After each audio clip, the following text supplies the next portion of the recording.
Good morning, everyone. I'm Shari Levitin, and you are at the 4 pillars of an effective training and coaching program. So let's get this party started. We are overwhelmed with the response. Thank you so much for being here. I just asked the AI tool Perplexity how many webinars and podcasts are broadcasted per day. The answer, 40 to 50,000. So thank you so much for being here with us today. Now, we put this webinar together just in the last 10 days as a precursor to our big masterclass starting the week of April 9th. So mark your calendars. We're really excited.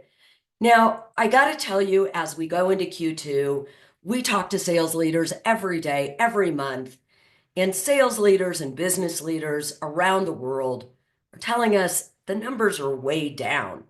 Everyone needs to pull out their numbers in Q2 and Q3.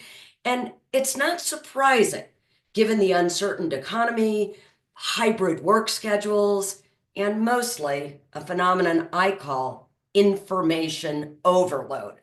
Let's face it, neuroscientists tell us we've created 5 times as much content in the last few years than in all of humankind. As a society, we take in every single day, you and I, 74 gigabytes worth of information. Here's another stat. We send 376 billion emails per day. Count all the emails that are sent every day. Now, if you had a quarter for each email sent, you'd have $94.1 billion emails in a single day. That's 40% of Jeff Bezos' net worth.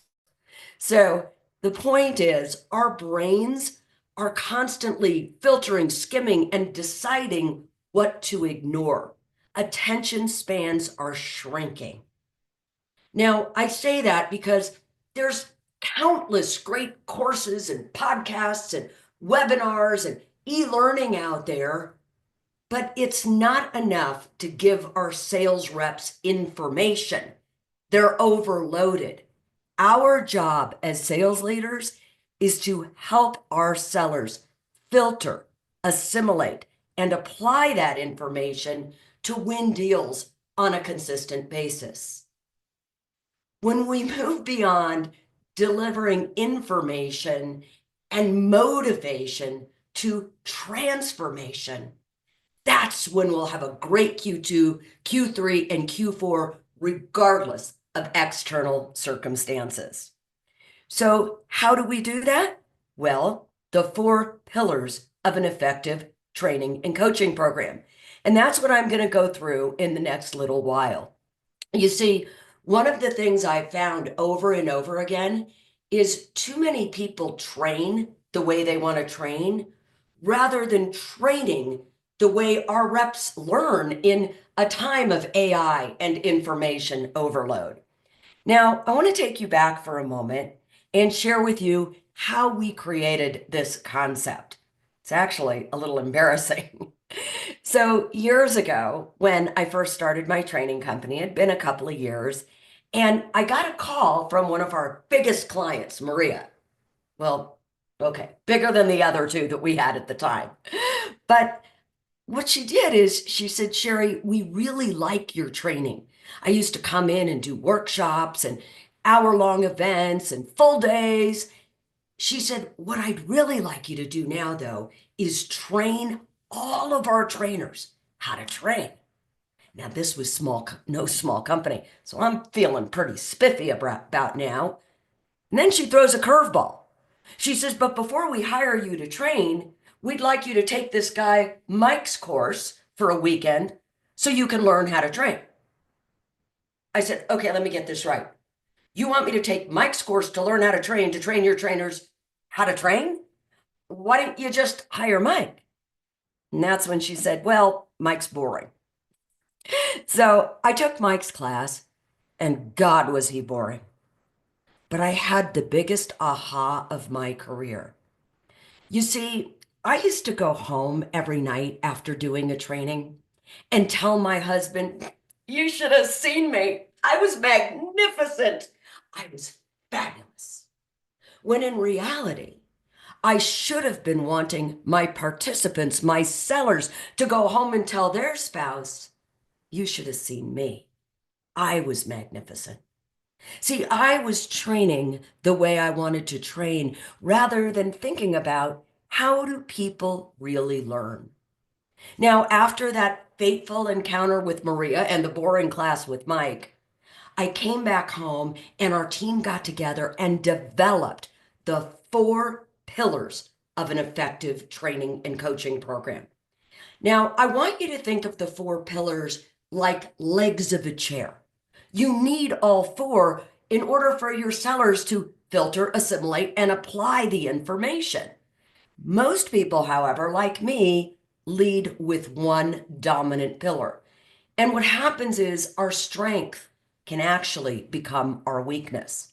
Now, you may have a secondary pillar, but what I want you to do when I show you this next slide is think, what is my dominant pillar?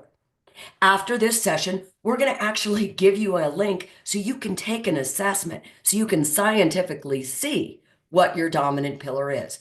But I'm going to run through them very quickly. And then for the rest of this session, we'll delve a little deeper. And then if you're lucky enough to join us for the masterclass, we're going to take a different pillar every single week and master it so that you can train the way your sellers learn.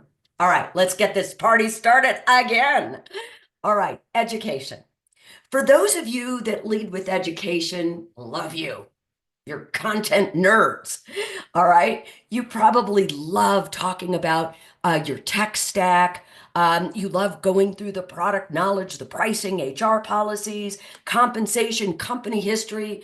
Maybe you even create quizzes, assessments. You find proprietary research.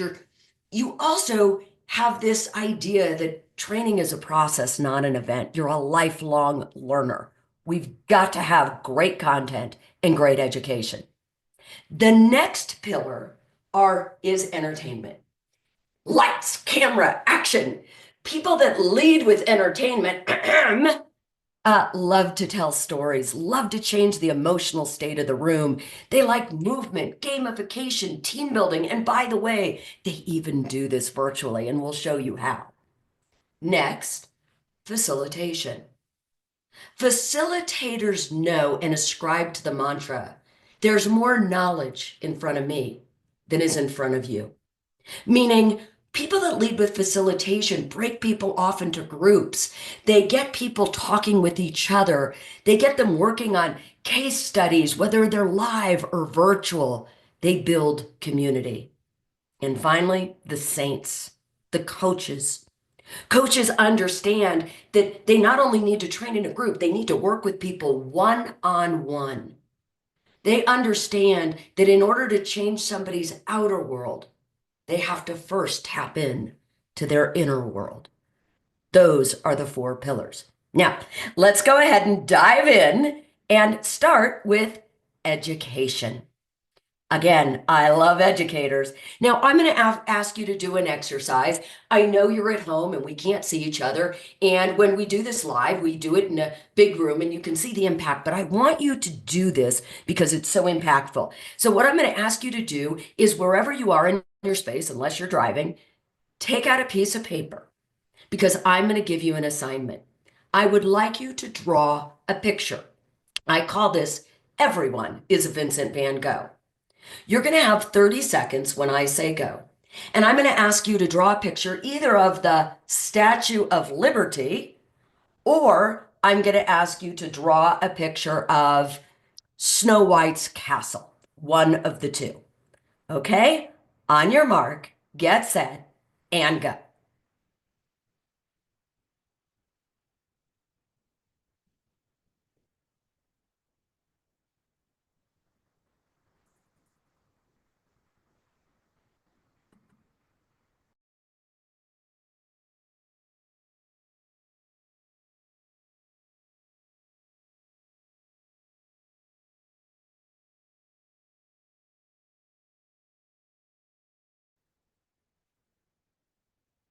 All right, now what I would like you to do next is, and again, even though you're at home, I would like you to sign your beautiful piece of art. And imagine we're going to display it at a local museum or, some kind of very fancy room.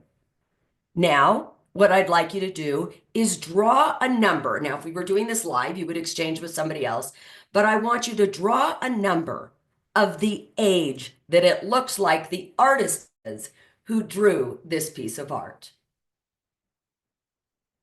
Now, if you're like most people, when we do this in a class, we get illustrations that look a little bit like this.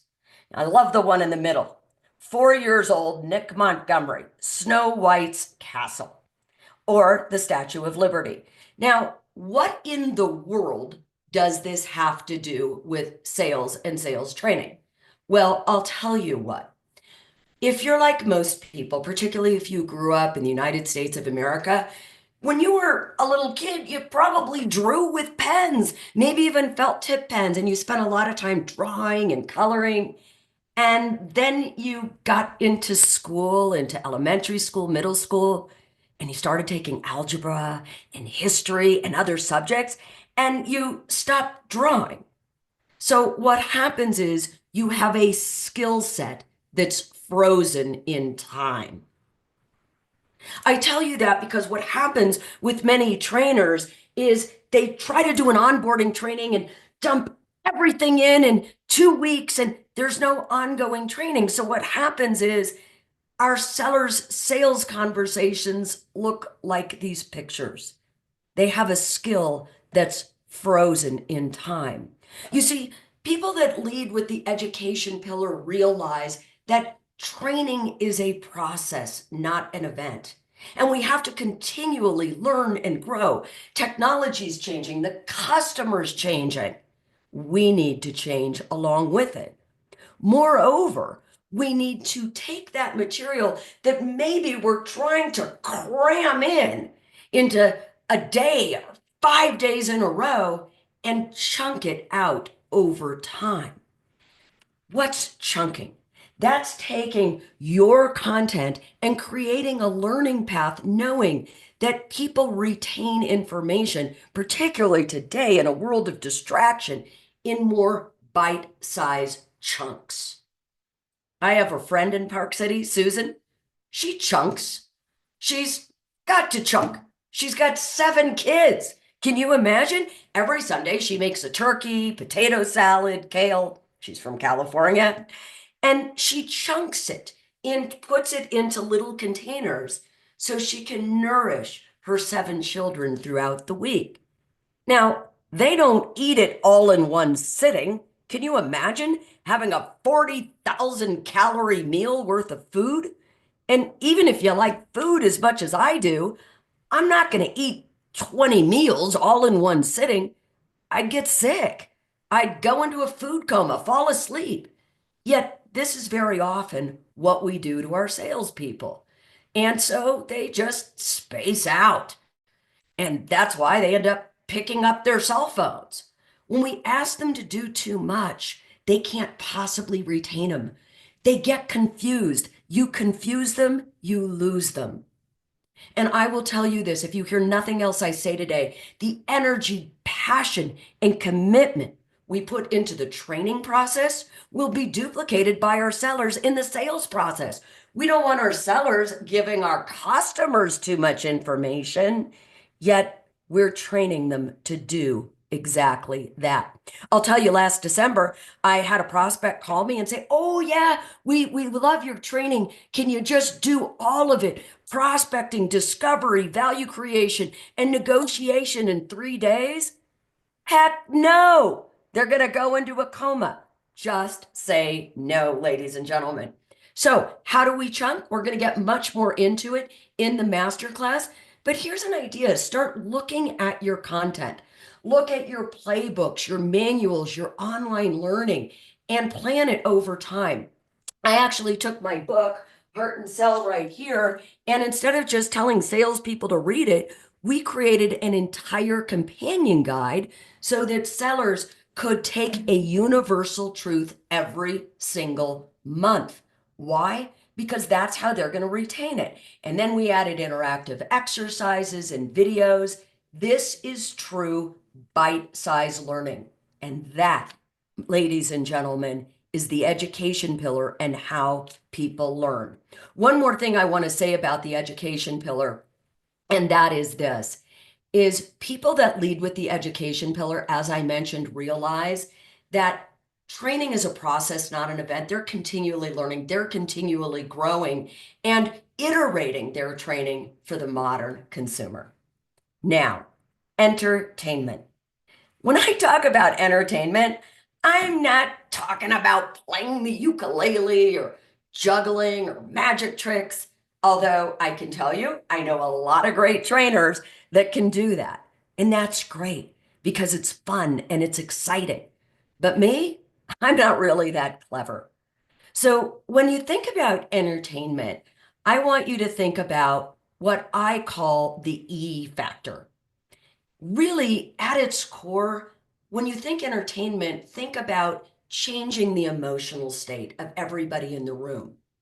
Because when we change the emotional state from maybe a fearful state or a bored state to one of excitement, we're actually opening up the learning centers of the brain. We flood the brain with dopamine and feel-good hormones so they're more receptive to our message. So let's go ahead and look at this E factor. What's included? Well, we've got to engage the learner. Even virtually, this is very important. Cameras can't be off. We want everybody participating. Next, emotional connection. How do we connect emotionally with everybody in the room, whether you're talking to 50 or 500? And finally, how do you create a wow experience? So, real quickly, let's talk about some strategies for engagement. Now, some of the things that we do for our masterclass is we surprise people. And I'm going to show you this in just a minute. So maybe before the training, you do something really fun. You send a great video. Maybe it's kind of zany and cool. Maybe you send a great magazine clip, but you surprise them. You start getting them engaged.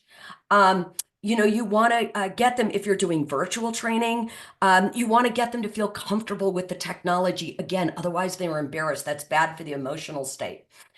Surprise speakers, that's always exciting. I love contests, videos, stories, etc.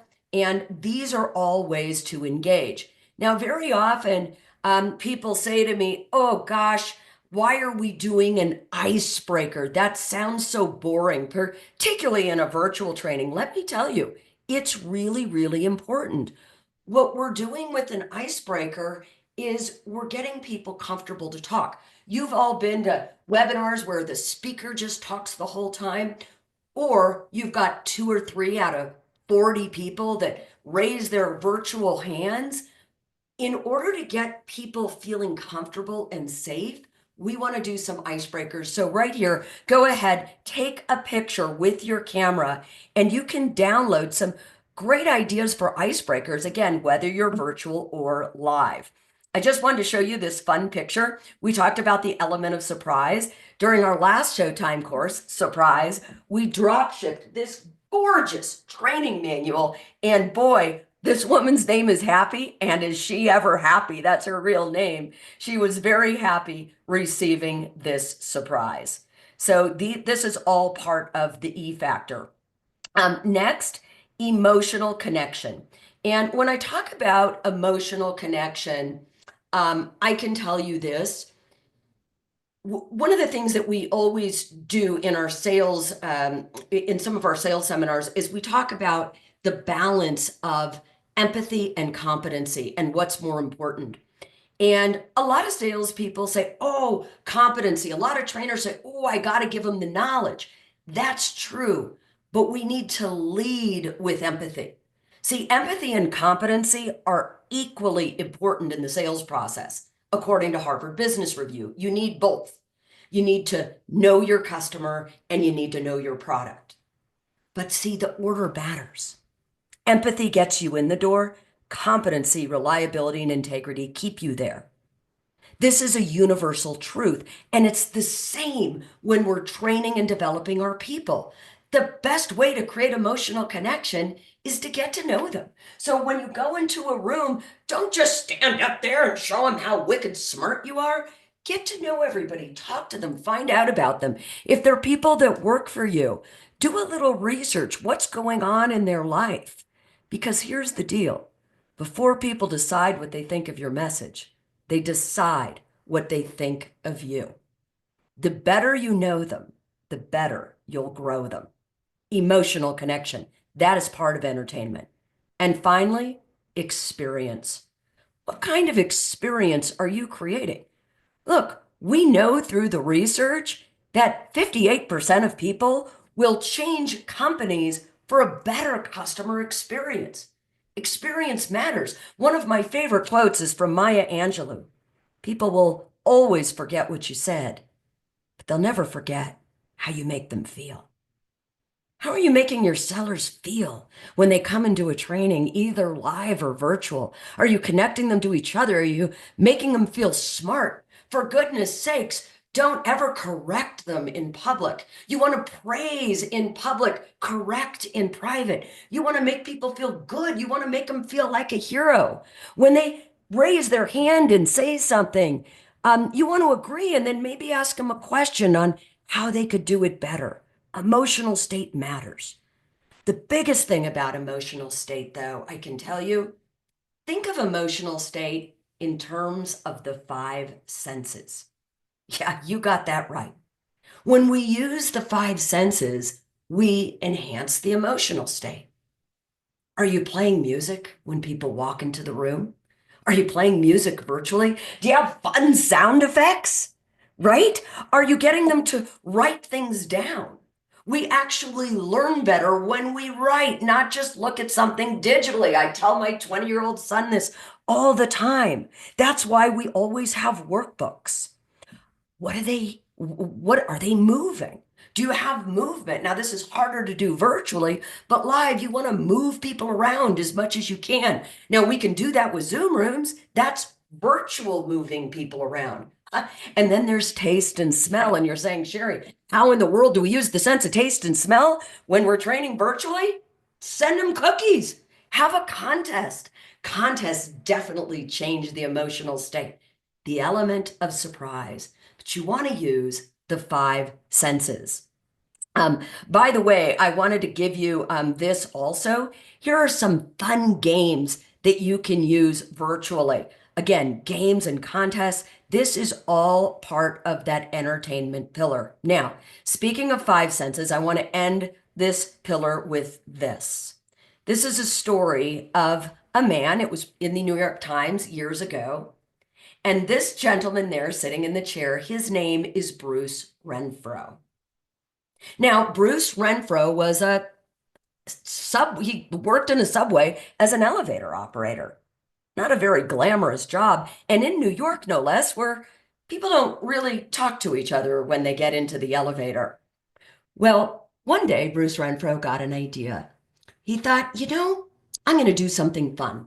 And he cut out a picture in a magazine and put it on the elevator. And the picture was of something that was on his dream board.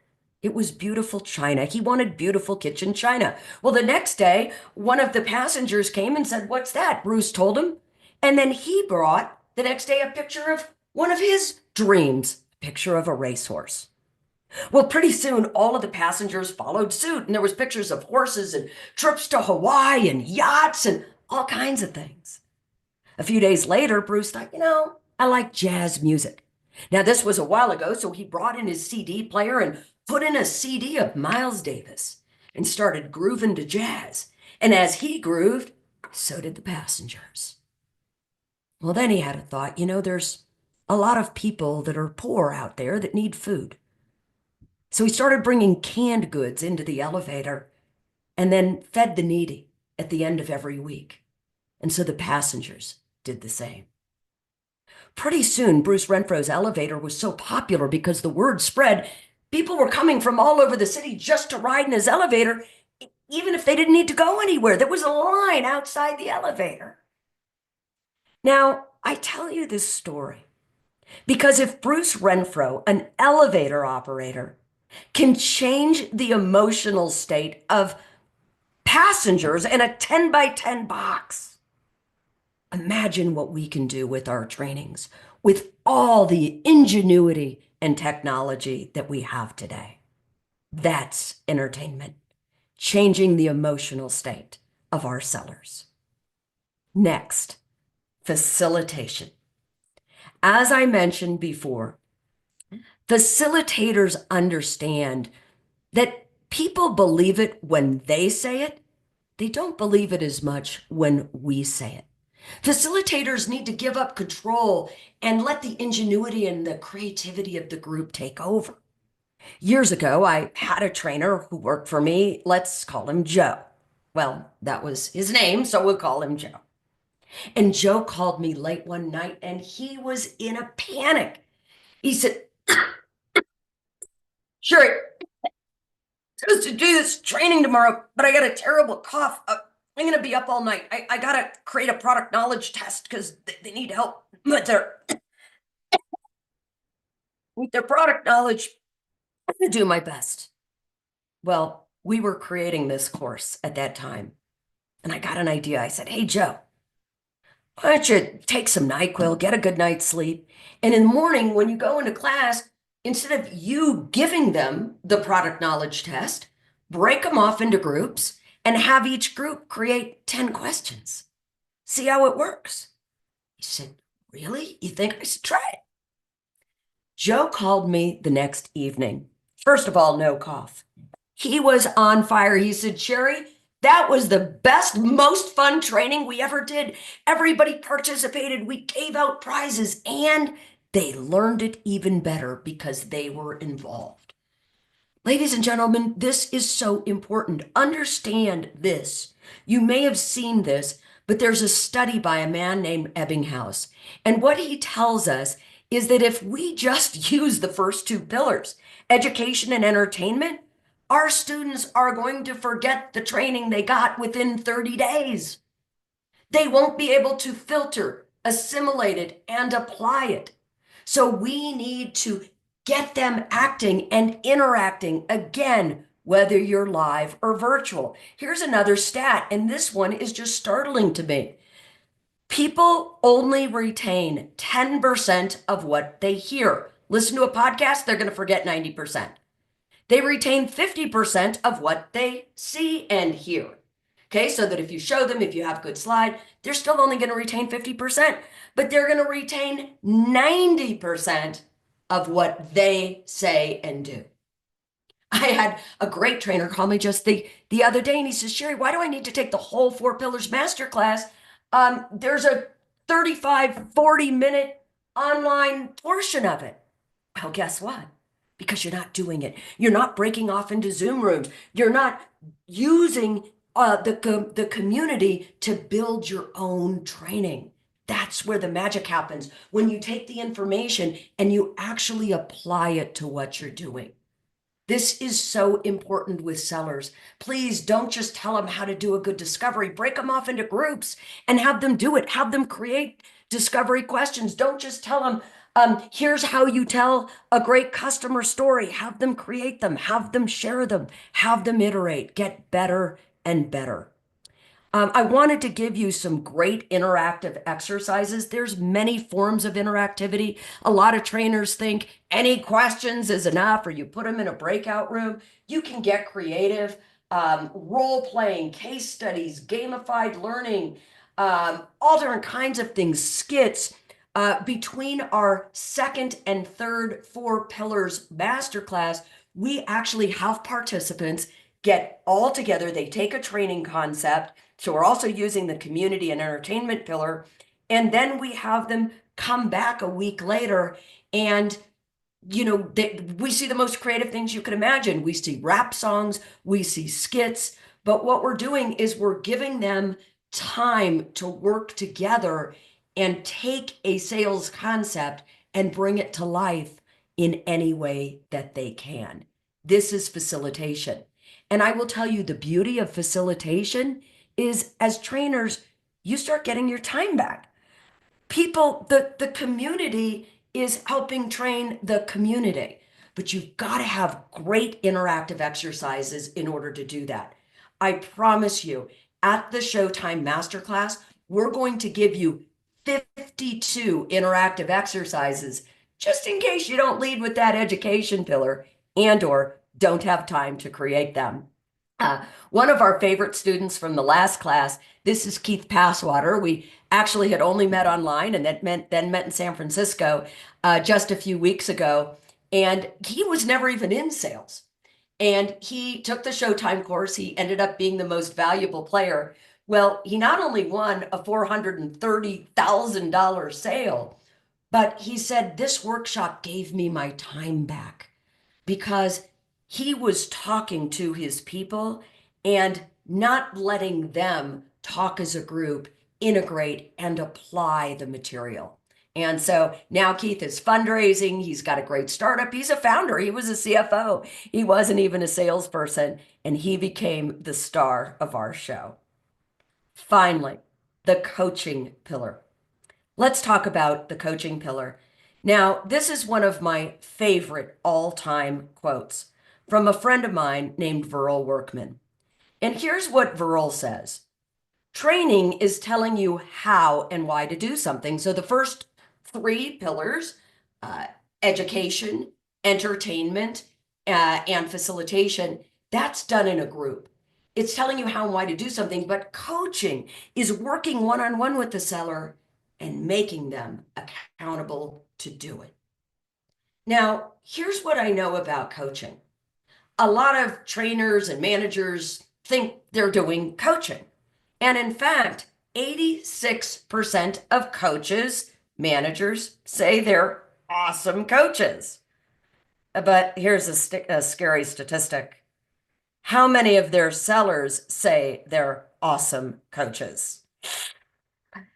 Not so great, 13%. So we've got a problem here. You see, a lot of trainers have never learned how to coach. There's coaching frameworks that you need to use in order to help your people be the best you can be. We need to have one-on-ones with all our direct reports at least twice a month. We need to be consistent. We need to come with an agenda. We need to be Socratic.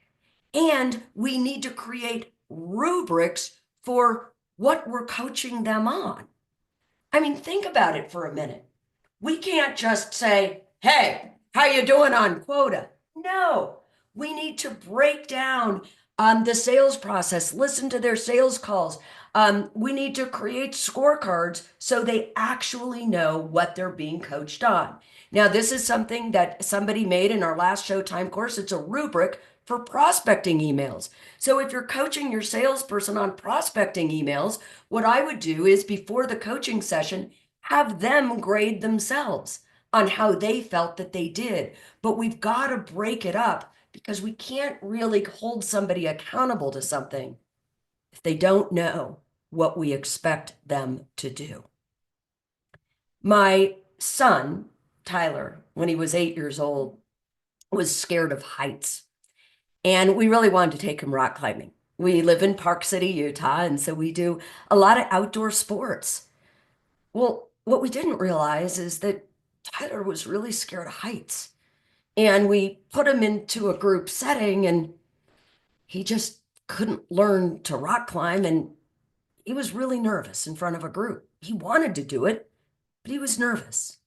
Then we hired him a coach to just work with him one-on-one. This coach, Chris, he was fantastic. He got to know Tyler. He got to know his whole world, what classes he liked best. He learned that he had a love for animals. And he worked with him, and he worked with his fear of heights. And then 3 months later, Tyler became a rock climber and loved it. And today he's 20 years old, and he's not only a rock climber, he's a skier, a fly fisherman. And 4 months ago, he got certified as a skydiver. Not that I was thrilled about that, but it just goes to show the power of an incredible coach. Now, I want to end with this. I want you to think about those 4 pillars and think about which of the 4 pillars you lead with. And you don't really have to get good at all four. That's not necessary. But it's important that you understand if you're like me and you lead with entertainment, maybe you want to co-facilitate with somebody who's great at coaching. Maybe you want to integrate coaching materials like our manager's toolboxes so that you don't have to become a superstar coach.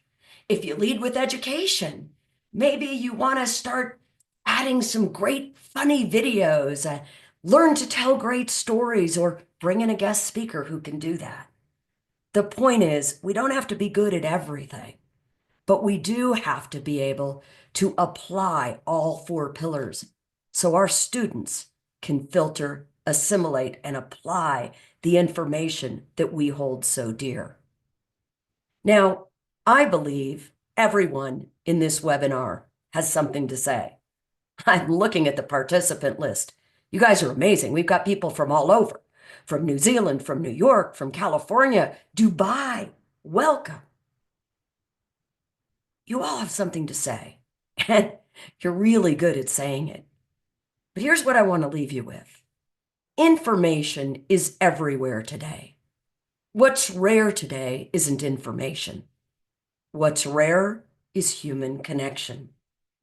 You see, education connects people to our content. Entertainment connects people to us. Facilitation connects people to each other. And coaching connects people to themselves. And when we leverage all four, when we move from delivering information to transformation, we'll not only earn more, we'll help our sellers be more. Thank you very much. Now, if you'd like to stay for the next 5 minutes, I'll tell you a little bit about our 4 Pillars Masterclass. Thank you so much for joining me.